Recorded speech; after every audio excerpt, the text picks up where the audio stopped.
Voin hian Mizoram chuan Chapchar kut in pangti kalosia a Chapchar kut ningin Chibai karon buk vek chewa sangkhat zakwa somriat pathum khan Chapchar kut hi ar lamwala kan group the vibration chuanin kan lo celebrate ve to a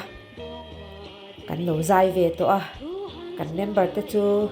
ti zoram pela Joseph zokunga PB lian tluanga le ding luai te kan nia khang lai hun khan kan lo zai ve na sa to a lung len thak viawa tuna chuanin khang ho zong zong ka thian te ka zai pui te khanin hin boral san vek to a tu ma he khovela pu tura nang talo amero chu an him tha alom renga alung len thakin ril ro hian anom ve renga Chapchar kut den chanin post ve mai ni e kan thian pa arla do ma hla adam ve ma na ti hi kalhadu top theilo ania ani pon min lo boral san to a tin hel na moi em adam ve ma na phwa tu usilal rimapo alo boral to ta khang hun lai ka ngai to hian kalung hi leng em thina an ma ni shet ring nan tuna karon sei tak ho zong zong te hi he khovela min chua san vek to a ma se an sul tu te chu an lim tha te mu theina lo om rengani he hlamoi takhi lo ngai thlang ule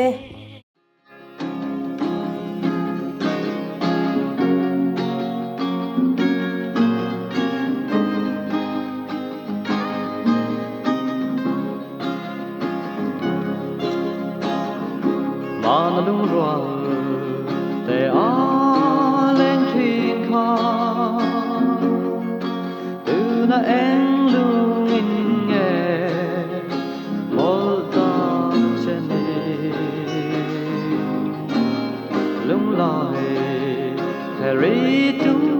mai lên i lung tum reng em ni lâu ni ngai lên bia thu tia ma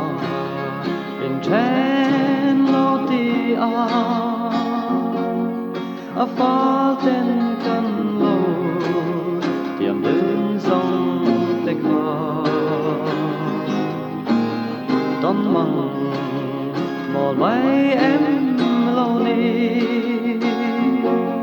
tua zong i har don nghe lung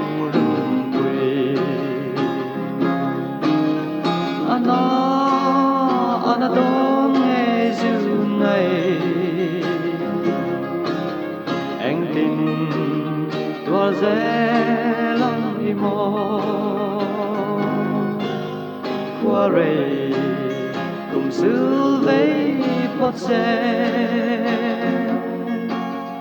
Adam về mà na đi giữ ngày lại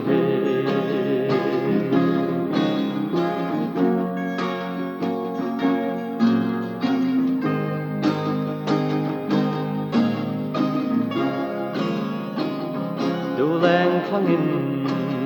lim đen liam ta la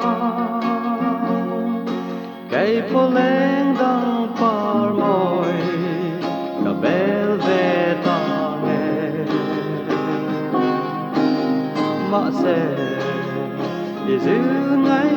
lại gió qua rây ăn la đam về mà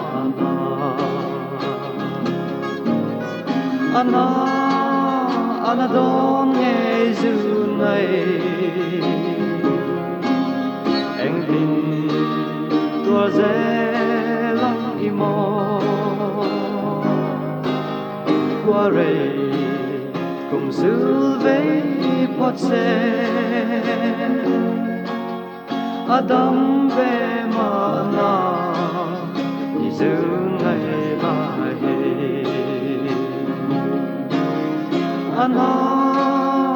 ana don nghe du ngày anh tin tua dễ lắm imo qua rầy cùng su vây pot xe Adam ve ma na